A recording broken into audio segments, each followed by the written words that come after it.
4 అన్నా క్యాంటీన్లు తిరిగి ప్రారంభించి సగటున రోజుకి 3 లక్షల మంది ఆకలి తీరుస్తాం. అలాగే దీపం పథకం ద్వారా తొలి విడతలో 1.15 కోట్ల గ్యాస్ సిలిండర్లని ఉచితంగా అందించారు. ఈ పథకం కోసం కూటమి ప్రభుత్వం 5 ఏళ్లలో 13,423 కోట్ల మొత్తాన్ని ఖర్చు చేయటం. అలాగే మత్స్యకారు సోదరులకి దాదాపు 1,22,965 మందికి 266 కోట్లు అందజేసిన 20,000 రూపాయల చొప్పున. అలాగే నారా లోకేష్ గారు ప్రత్యేకించి ఆయన తీసుకున్న ఈ ఎడ్యుకేషన్ ఈ శాఖల ద్వారా ప్రత్యేకించి నాకు వ్యక్తిగతంగా నచ్చింది అని చేసింది డొక్కా సీతమ్మ మధ్యాహ్న భోజన పథకం పెట్టడం.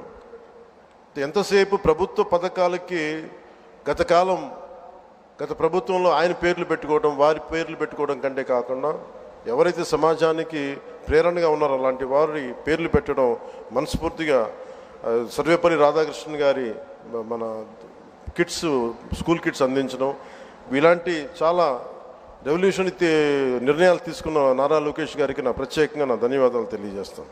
ఇట్స్ క్వైట్ ఇన్స్పైరింగ్ అనిపించింది.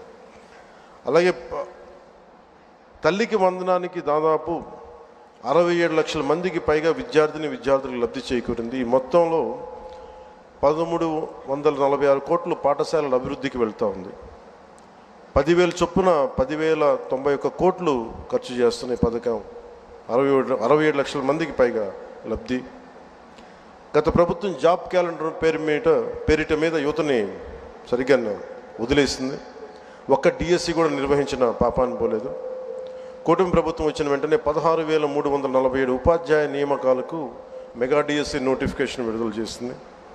వైసీపీ హయాంలో ఉపాధి కోసం యువత పక్క రాష్ట్రాలకు వెళ్ళిపోయే పరిస్థితుల్లో కూటమి ప్రభుత్వం నారా చంద్రబాబు గారి నాయకత్వంలో 20 లక్షల ఉద్యోగాల కల్పన దిశగా చాలా బలమైన ప్రణాళికలు సిద్ధం చేస్తుంది.